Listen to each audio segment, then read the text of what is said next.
one Kiko, thanks for $6. EVS, would you rather live in a room with an unwashed Doug forever or let Mike dance with your wife once a week? Well, Mike doesn't dance. Mike won't even. Yeah, I would pick B on that one. Yeah, I don't want to live with Doug. Doug totally ruined a joke today. I was gonna kill Doug. I listened to that, by the way, this morning. Did you hear that? Did you cringe like I did? My fingernails were digging into the. You set up the fucking punchline, and then he just like went. You walked right over it, like a dissertation. He started doing. Oh, it was awful. I was gonna kill him. So people were talking about transgendered people in books, and I started to tell this thing. I said, I want to do this thing in CyberFrog where CyberFrog meets all the survivors, and a transgendered woman steps forward and says, is there room for me, a transgendered woman, in this survival community? And CyberFrog would be like, yes, of course. There would be. This is an inclusive community where every human being counts because there are so few of us and we value you. And yeah, of course there is.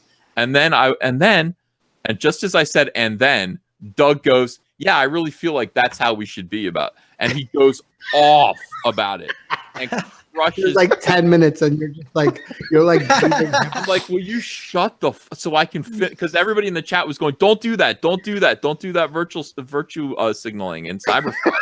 And I was like, I can't tell you what the punchline is because Doug won't shut up. And the punchline was CyberFrog says yes, of course, and then a giant hornet comes down and stings her to death. Like right in front of them all. It's like that was the whole punchline, and Doug ruined it. So yeah, my inner Smugless was like raging.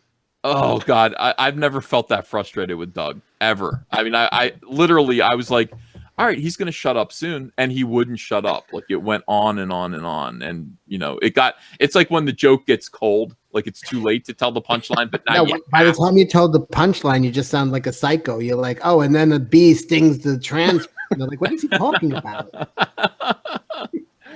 That's like, no, but I have to tell the punchline even still. So that is Doug. And don't worry, that isn't going to happen. I'm not going to do that in the book, but that was just the whole thing. And I got it from somebody had a panel from Wonder Woman where a trans woman stands up at the UN and addresses her and says, is there room for trans people in your utopia? And Wonder Woman says, why, of course. Blah, blah, blah, blah, blah. So lame. James Dietrich. Wait, Dark Gift. Oh, so the answer is I would rather invite Mike to dance with Andrea once a week. He won't do it because he won't even dance with his own wife. He doesn't want to dance. He doesn't want to learn how to dance.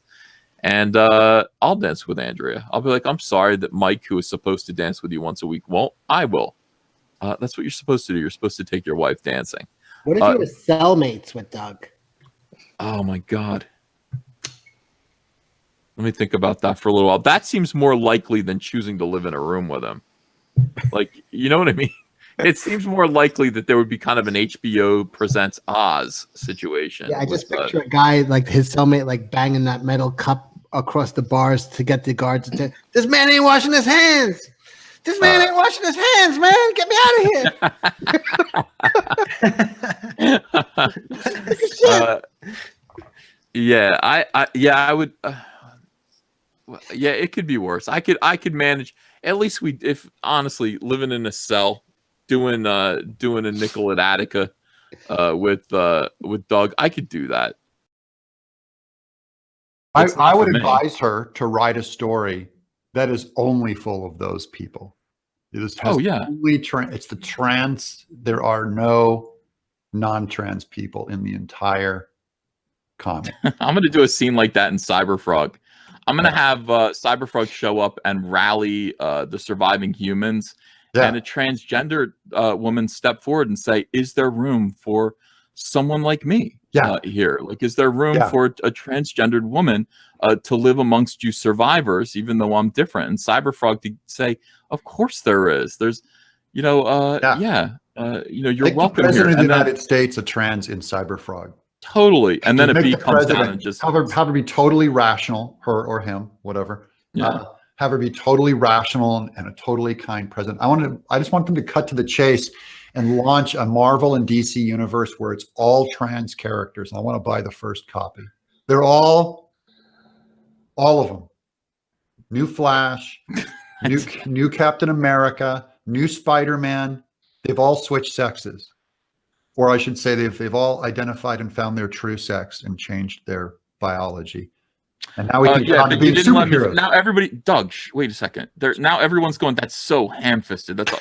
You didn't let me finish my gag about cyberfrogs. So sorry, I ruined it. I stepped all over you. Yeah, you did. Cyberfrog goes, yeah, of course there's room for you here. You know, you're well, of course. I'm trying to save whatever surviving humans are left, and gives a nice speech about it. You know, like Wonder Woman did in the UN in that Wonder Woman comic, and then a hornet comes down and just stings her to death. It's just like, that'd be it. I mean, that's the way the world actually works.